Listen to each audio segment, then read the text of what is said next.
Hello दोस्तों, नमस्कार। आप सभी को मेरे इस यूट्यूब सुमन स्टडी में स्वागत है। आज के इस वीडियो में हिंदी के कुछ इंपॉर्टेंट क्वेश्चन को कवर करेंगे। इससे पहले हम लोग हिस्ट्री के कुछ इंपॉर्टेंट क्वेश्चन को कवर किए थे।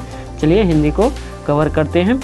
चलिए वीडियो को शुरू करते हैं। वीडियो शुरू करने से पहले एक छोटी सी रिक्वेस्ट है कि जो चैनल को सब्सक्राइब नहीं किए वो सब्सक्राइब कर ले और बेल आइकन को प्रेस कर ले और तथा अपने दोस्तों में शेयर कर दे ताकि इस तरह करके का नोटिफिकेशन सबसे पहले आपको पहुँचे।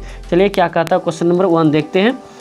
उसने कहा कहानी के नायक की विशेषताओं को लिखें। कहानी की विशेषताएं को लिखें। क्या कह रहा है, कहानी की विशेषताएं। उसने कहा किस लेखक है, कहानी के लेखक हैं, तो उसने कहा था इस कहानी की विशेषताएं को लिखेंगे। तो क्या कहा था, उसने आंसर देखेंगे। उसने कहा कहानी के नायक लहना सिंह का एक ऐसा प्रेमी है जो त्याग बलिदान को भावना से ओतप्रोत हैं। वह वादे का पक्का है। वह वीर साहसी चतुर होशियार है तथा वह सेवापरायण और कर्तव्यनिष्ठ हैं। यानी कि उसने कहा इसका आंसर क्या हो जाएगा, इसका आंसर तो वीर सिंह का क्या था, नायक कौन था, लहना सिंह। ठीक है, तो अगला क्वेश्चन देखते हैं। पुरुष के गुण क्या होते हैं। पुरुष के गुण क्या होते हैं, तो देखिए क्वेश्चन नंबर 2 आपके स्क्रीन पे आ चुका है। तो देखिए पुरुष के गुण क्या है, तो कहते हैं लेखक दिनकर सिंह के कौन लिखे हैं, इसका लेखक कौन है, दिनकर सिंह अनुसार पुरुष एक कर्क शांत अधिक होती है तथा कोमलता कम, अतः पुरुष में साहस वीरता के साथ अर्धनारीश्वर के भी कुछ गुण होने चाहिए, जैसे दया, प्रेम, सहनशील आदि। इन गुणों को अपनाकर पुरुष महान बनता है, पुरुष महान बन जाता है। यानी कि इसलिए पुरुष का गुण यह सारा कौन गुण है, यानी कि प्रेम, दयानशीलता, वीरता के साथ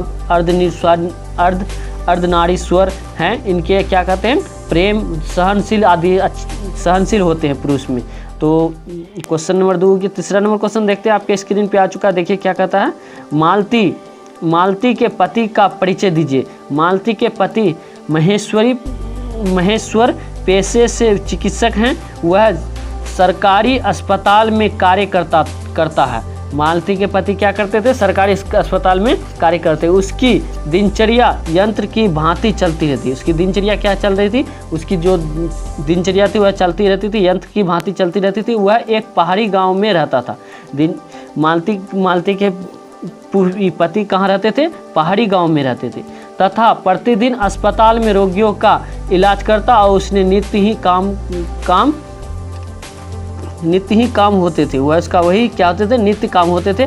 जैसे जैसे मरीजों को देखना, नुक्के लिखना और दवाइयाँ देना आदि, स्वयं भी अपने नीरस जीवन को उगता गया। यानी कि उस तरह करके जैसे जैसे वह अलग रोगी को देखते गया, ठीक है, उसी तरह मरीजों को देखना, नुक्के लिखना, दवाइयाँ देना आदि वह स्वयं के अपने इस नीरस जीवन में उगता गया। फुर्सत के क्षणों में भी सुस्त रहता है। यानी कि मालती के जो पति थे फुर्सत के समय भी सुस्त रहते थे, जीवन के प्रति उदासीन बना रहता था। यानी कि जीवन के उदासीन बने रहते थे। तो चलिए आप क्वेश्चन नंबर देखते हैं। आप लोगों को मैं उम्मीद करता हूँ कि समझ में आ गया होगा। तो देखते हैं चौथा नंबर क्वेश्चन क्या कहता है, विष्णु कौन है, इसको किसकी प्रतीक्षा है। विष्णु कौन था, इसको किसकी प्रतीक्षा। विष्णु मानक की माँ है। विष्णु कौन थे, मानक की माँ। वह केवल मानव और मानव को ही नहीं अपितु सभी सैनिकों की माँ है। विष्णु कौन थे, सैनिकों के जितने भी सैनिक थे उसके क्या थे, माँ थे। वह सभी को अपने पुत्र के समान देखते थे। यानी कि जितने भी, चाहे अपना रहे या पराया रहे या कोई भी रहे, तो वह क्या करते थे, अपने सभी को अपने पुत्र के समान देखते थे। वह दुश्मन सैनिकों को भी अपने पुत्र के समान रक्षा करने को तत्पर रहती थी। यानी कि दुश्मन के भी जो सैनिक थे उसका भी रक्षा करते रहते थे। विष्णु को अपने पुत्र मानक की चिट्ठी का इंतजार है।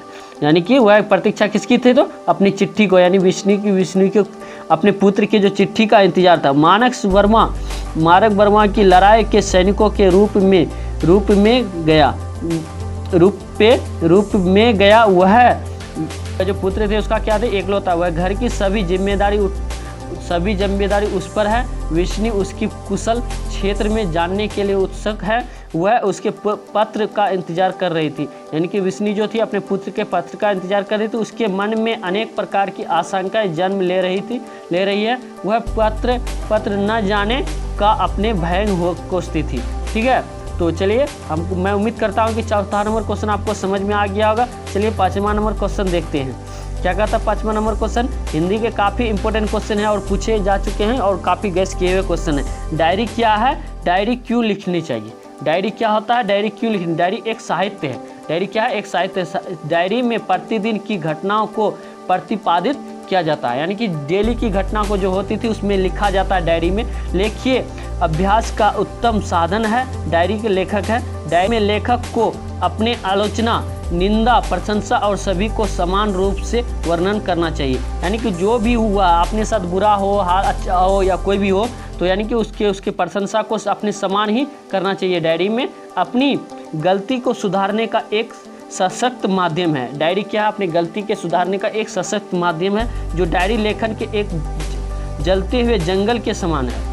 डायरी क्या है, जलते हुए जंगल के समान है लेखक के लिए डायरी लिखना चाहिए कठिन कार्य है। डायरी में व्यक्ति के मन के भाव, जीवन लक्ष्य और जीवन की स्थितियां परिलक्षित होती है। अतः डायरी व्यक्ति के जीवन का दर्पण होती है।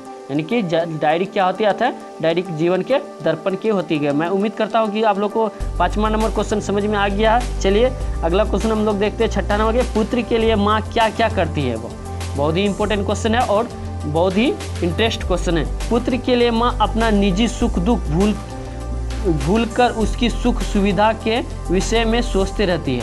क्या कहती है, पुत्र के लिए माँ क्या क्या करती है, तो क्या करती है, अपने सुख दुख जो भी हो उसको भूलकर क्या कर देती है, सोचते रहती है। वह उसकी सुरक्षा और स्वास्थ्य का पूरा ध्यान रखती है।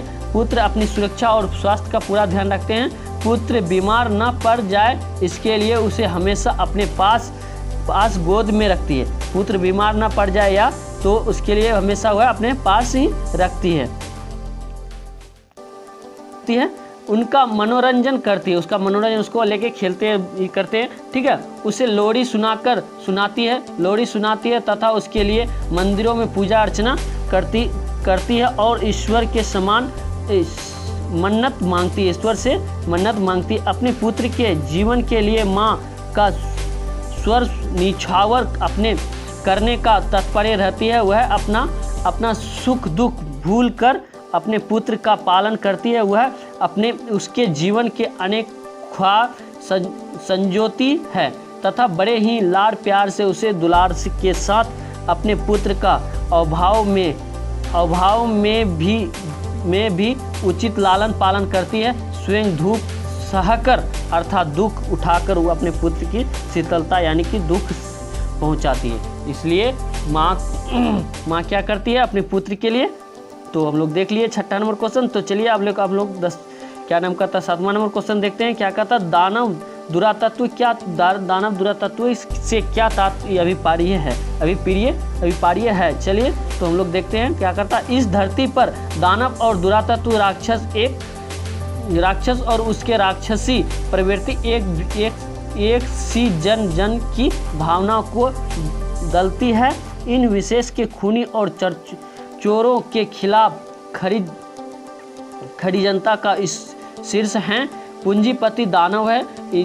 पूंजीपतियों को आत्म नहीं होती, इनमें दया का भाव नहीं होता। यानी दानव में क्या होता है, दया का भाव, उसमें दया होते हैं, दिल की बहुत ही कठोरता होती है। तो पैसा उनकी संवेदनाओं को मार देता है। जिस दिन जन इन दानों को दुरातत्व को कठिन से जान जाएंगे तो उस दिन धरती के उनका विनाश करने का लिए हथियार होता है। क्या होता है, हथियार होता है। तो अब देखिए हम लोग क्या करते हैं। अगला क्वेश्चन आप देखते हैं क्या कहता है 8वां। मैं उम्मीद करता हूँ कि 7वां क्वेश्चन आप लोगों को समझ में आ गया होगा। तो देखिए भगत सिंह के अनुसार किस प्रकार की मृत्यु सुंदर है। भगत सिंह को अनुसार किस प्रकार की मृत्यु उसके लिए बहुत ही सुंदर होती है। भगत सिंह के अनुसार मृत्यु सुंदर होती है जो देश के सेवा के लिए हो, यानी कि जो देश के सेवा करने के लिए हो उसको ही उसके अनुसार वह क्या होता है, उसका मृत्यु बहुत ही अच्छा लगते हैं। देश के लिए अपने प्राणों का बलिदान करने वाले अथवा फांसी चढ़ने के लिए मृत्यु के निश्चित ही सुंदर होती है। जो देश के लिए अपना मृत्यु को फांसी का सजा, फांसी हो या अब देश के लिए निछावर हो जाए, इसलिए उसके लिए वह क्या होते हैं, मृत्यु काफ़ी अच्छा होते हैं। दिन और रात किसके प्रतीक हैं? दिन और रात सुख दुख के प्रतीक हैं। दिन और रात क्या होते हैं, सुख दुख। क्या जिस प्रकार दिन के पश्चात रात आती है, अर्थात उजाले के बाद अंधेरा, अंधेरे के पश्चात फिर उजाला हो जाती है, उसी प्रकार जीवन दुख के पश्चात आता है। इसी प्रकार दिन सुख के पश्चात, सुख का और रात दुख का प्रतीक है। यानी कि क्या होते हैं, रात दुख का प्रतीक है और दिन क्या होते हैं, सुख का प्रतीक होता है। तो देखिए मैं उम्मीद करता हूं कि आप लोगों को 9 नंबर क्वेश्चन समझ में आ गया है। क्वेश्चन नंबर 10वां, अगर जिसको समझ में नहीं आया तो मेरे व्हाट्सएप नंबर है 74, उस पर आप लोग जाइए, वहाँ आपको फ्री में PDF मिलेगा और सजेस्ट किया हुआ क्वेश्चन मिलेगा। तो मेरा व्हाट्सएप है 7462017013। इस पर आप लोग मैसेज कर सकते हैं जो भी PDF लेना चाहते हैं या आपको समझ में नहीं आया है तो मैं समझाने का कोशिश करूँगा। तो देखिए अगला क्वेश्चन हम लोग देखते हैं। 10वां नंबर क्वेश्चन क्या कहता है, चोर और मन किसके प्रतीक है? चोर और मन किसके प्रतीक है? चंपारण में हंडक घाटी के दोनों तरफ विभिन्न आकृति के ताल और गहरे पोखर हैं। सभी टेढ़े मेढ़े किंतु क्या होता है, शुद्ध निर्मल जल से परिपूर्ण है। कवि ने इन तालों को चोर और मन कहा। यानी कि क्या कहता था, चंपारण के घाटी के दोनों तरफ, यानी कि दोनों तरफ जो थे विभिन्न आकृति के ताल और गहरे पोखर थे। गहरे गड्ढे में बहुत ही गहरे, वह सभी क्या होते हैं, टेढ़ी मेढ़ी किंतु शुद्ध निर्मल जल में परिपूर्ण है। वहाँ क्या होता है, शुद्ध निर्मल जल में परिपूर्ण है। इन कवि ने इन तालों को चोर और मन कहा। चलिए तब तक के लिए जय हिंद, जय भारत। फिर मिलते हैं अगले वीडियो में। तो वीडियो अच्छा लगे तो लाइक करें और शेयर करें।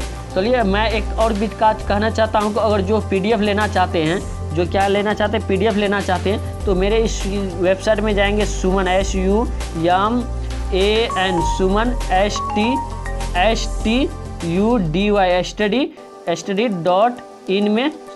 तो वहाँ आपको गूगल में जाइएगा, वहाँ आपको सारा PDF के साथ नोट्स मिलेंगे और डाउनलोड करके अपना एग्जाम के साथ आप लोग अपने से तैयारी कर सकते हैं। तो और फिर जिसको समझ में नहीं आया हो तो 746201 इसको नोट कर लीजिए, यानी तो स्क्रीनशॉट ले लीजिए आप लोग। तो 7462017013 पर आप लोग कॉल कर सकते हैं या व्हाट्सअप कर सकते हैं। तो जय हिंद, जय भारत। फिर मिलते हैं अगले वीडियो में।